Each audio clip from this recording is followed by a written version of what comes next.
तो दोस्तों, आप सभी को संजीव शास्त्री का सादर प्रणाम। आज का जो मेरा टॉपिक है वीडियो का, वह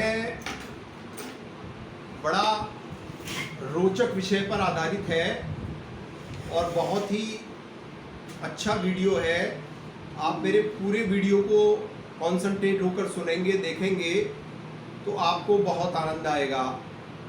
बहुत सारे पेरेंट्स मेरे पास आते हैं और अपने बच्चों की कुंडली दिखाते हैं। मैंने टॉपिक लिया है कि कई बार ऐसा होता है कि हम अपने विवाह के समय जब कुंडली मिलान करते हैं तो ज़्यादातर फीमेल्स जो है वह कुंडली मिलाते समय गुण दोष मिलाते हैं, नाड़ी दोष देखते हैं और मांगलिक दोष देखते हैं। ये तीन चीज़ें बहुत ही ज़्यादा मेजर मानी जाती हैं। लेकिन इसके अलावा कुछ तथ्य इस तरीके के हैं जो मैंने अपने व्यक्तिगत अनुभव के आधार पर कलेक्ट किए हैं और उसमें मैंने देखा है कि यदि स्त्री की कुंडली अच्छी है और उस कुंडली में बृहस्पति अच्छा है, अन्य ग्रह अच्छे हैं, योगा योग अच्छे हैं, तो उनको शादी में कोई प्रॉब्लम नहीं आई, उनकी शादी हो गई, सब कुछ अच्छा हो गया। लेकिन उसके बाद जब उनका बच्चा पैदा हुआ तो उस बच्चे की कुंडली में मैंने देखा, उदाहरण के लिए मैं आपको मेष लगन की कुंडली बताता हूँ। मेरे पास कई कुंडलियाँ इस तरीके की आई हैं कि लड़की की शादी हुई, लड़की की बृहस्पति और अन्य ग्रह काफ़ी अच्छे हैं, लेकिन संतान होने के बाद उस संतान की कुंडली में बृहस्पति राहु और शनि के बीच में आ गया। जैसे उदाहरण के लिए मेष लगन का उदाहरण मैं प्रस्तुत करूंगा। मेष लगन में मैंने देखा कि द्वितीय भाव में शनि और गुरु की युति है और तृतीय भाव में उच्च का राहु बैठा है, यानी कि बृहस्पति दोनों तरफ से शनि और राहु से घिरा हुआ है। तो ऐसी कंडीशन में उस लड़की की कुंडली में मुझे कहीं से भी ये नज़र नहीं आया कि इसके कुंडली में विवाह के बाद जल्दी उम्र में इसके पति का जो है देहांत हो जाएगा। लेकिन बच्चा पैदा होने के बाद बच्चे की कुंडली में क्योंकि बृहस्पति पिता का नैसर्गिक कारक ग्रह है और ऐसा बृहस्पति शनि और राहु के बीच में आ गया, तो ऐसी कंडीशन में वह बच्चा पिता के लिए भारी हो गया। तो ये मैंने बड़ा विचित्र सब्जेक्ट आपके समक्ष रखा है और इसमें कहीं ना कहीं विशेष सच्चाई है कि हम जो है वो ये तो देख लेते हैं कि भाई हमने कुंडली मिला दी, मांगलिक दोष नहीं है, सब कुछ देख लिया कि आगे की जो लाइफ है वह अच्छी रहेगी, हस्बैंड वाइफ दोनों प्यार से रहेंगे। लेकिन मोस्टली यह देखा गया है कि आपके बच्चे की कुंडली में यदि बृहस्पति पीड़ित है और इसी के जस्ट अपोजिट यदि आपकी कुंडली में चंद्रमा भी पीड़ित है, यानी आपके जो बच्चा हुआ है और उसकी कुंडली में चंद्रमा पीड़ित है, तो ऐसी कंडीशन में यदि आप हस्बैंड हैं और आपने अपनी वाइफ को कुंडली मिला के शादी की है, तो आपके बच्चे की कुंडली में यदि चंद्रमा बेहद पीड़ित है तो कभी कभी बच्चे की मदर यानी कि जो पिता हैं वो सुरक्षित रहेंगे, लेकिन मदर को कोई ना कोई भयंकर बीमारी भी हो सकती है और मदर का कहीं ना कहीं मदर का जो है विच्छेदन भी हो सकता है, यानी कि मदर से बच्चे को वंचित होना पड़ सकता है। तो इस कंडीशन में आप बिल्कुल घबराएं नहीं। इस कंडीशन में करना क्या है कि जब भी आपका कोई बेबी हो, बच्चा हो, तो उसकी कुंडली आप प्रॉपर वे में दिखाएं और उसकी कुंडली में यदि चंद्रमा अथवा बृहस्पति पीड़ित है, क्योंकि बृहस्पति जो है वो पिता का नैसर्गिक कारक ग्रह होता है, तो ऐसी कंडीशन में एक चीज़ आपको विशेष देखनी है कि यदि आपके बच्चे की कोई ऐसी लगन है या तुला लगन है या वृषभ लगन है,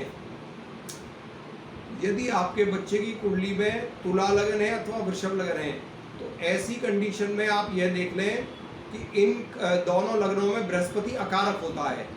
तो यदि ऐसा बृहस्पति मारक भावों में छठे, आठवें, 12वें भाव में कहीं ना कहीं शनि या राहु या मंगल से विशेष पीड़ित तो नहीं है, तो ऐसी कंडीशन में आप बृहस्पति के उपाय करें, तब आपका कुछ हद तक जो है, देखिए यह मृत्युलोक है, यहाँ हम भोगने के लिए आए हैं, यह भोग योनि है।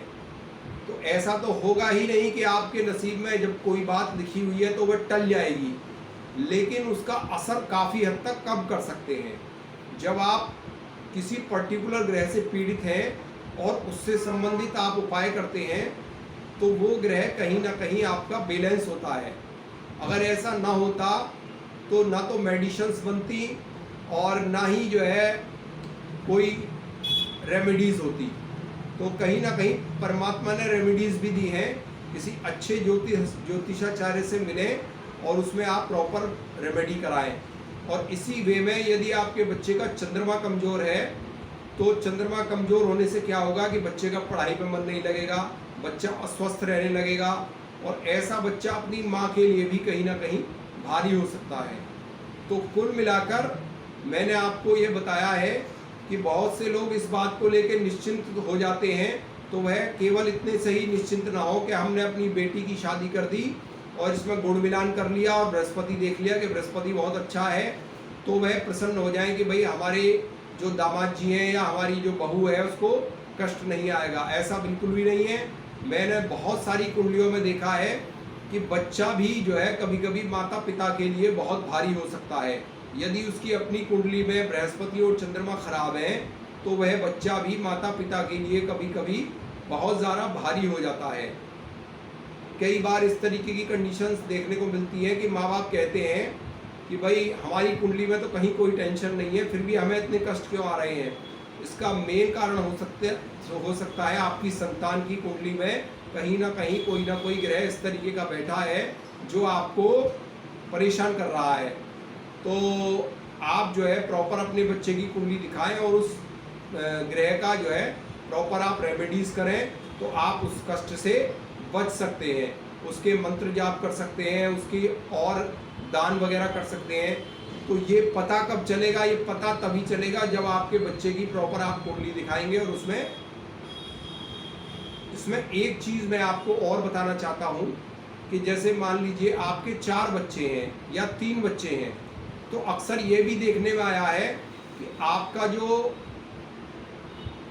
2 आपके बच्चे हैं वो आपके कहीं ना कहीं आपके लिए हितकारी हैं, और तीसरा बच्चा जो आ गया उसकी कुंडली में कहीं ना कहीं पिता का सुख नहीं है। तो ऐसी कंडीशन में भी मैंने अपने व्यक्तिगत अनुभव में पाया है कि ऐसी कंडीशन में भी बहुत ज़्यादा संभावनाएं ऐसी देखी गई हैं कि यदि आपके 3 बच्चे हैं तो 2 बच्चे आपकी कुंडली में आपके लिए पॉजिटिव है और 1 बच्चा आपके लिए नेगेटिव है। तो वह नेगेटिव बच्चा भी आपको ज़्यादा से ज़्यादा हानि पहुंचा सकता है। यानी अगर उसकी कुंडली में कहीं ना कहीं माता का या पिता का हानि का योग है तो वह भी आपको डैमेज कर सकता है। ये मैंने अपने व्यक्तिगत अनुभव में पाया है। तो दर्शकों, आप ये ना समझें कि हमारे 2 बच्चे हो गए तो ये बहुत शुभ है। तीसरा बच्चा यदि आपके लिए अशुभ है तो भी वो आपको कहीं ना कहीं आर्थिक रूप से, शारीरिक रूप से या किसी भी रूप से आपको विशेष हानि पहुंचा सकता है। तो आपके जितने भी बच्चे हैं उनकी प्रॉपर आप अपनी कुंडली दिखाएं और उसमें जो भी ग्रह उन बच्चों का डिस्टर्ब है उसको आप प्रॉपर वे में सही कराएं, तो आपका जीवन जो है वो कहीं ना कहीं सही चलता रहेगा। तो दर्शकों, आज जो मैंने ये रोचक जानकारी आपके समक्ष दी है कि जब भी आप अपनी कन्या का विवाह करें तो उसमें यह चीज़ तो दिखवाएं ही कि भाई कोई भी ग्रह इसमें अशुभ तो नहीं है, लेकिन उसके साथ साथ जब उसके बच्चे हों तो उनके बारे में भी आपको सोचना बहुत ही अनिवार्य हो जाएगा। क्योंकि बच्चों की कुंडली में भी यदि माता पिता की हानि का योग लिखा हुआ है या उनको आर्थिक समस्या का योग लिखा हुआ है तो भी आपको कहीं ना कहीं समस्याओं से जूझना पड़ सकता है। तो दर्शकों, आगे भी मैं आपको ऐसे ही रोचक विषयों पर वीडियो प्रस्तुत करता रहूँगा। यदि आपको मेरा यह वीडियो अच्छा लगा हो तो जो भी आप के कोई भी रिश्तेदार है वह इस व्यथा में है या पीड़ित अवस्था में है तो उनको यह वीडियो शेयर करें अधिक से अधिक, और जो है आगे भी मेरे सभी वीडियो आप प्रॉपर वे में देखें। जो मेरे नए दर्शक मुझसे जुड़े हैं वो मेरे चैनल को तुरंत सब्सक्राइब करें, और जो पुराने दर्शक हैं वो चैनल को लाइक और शेयर करना ना भूलें। आज के लिए इतना ही। सभी प्रिय दर्शकों को सादर प्रणाम। जय माता की। नमो नारायण।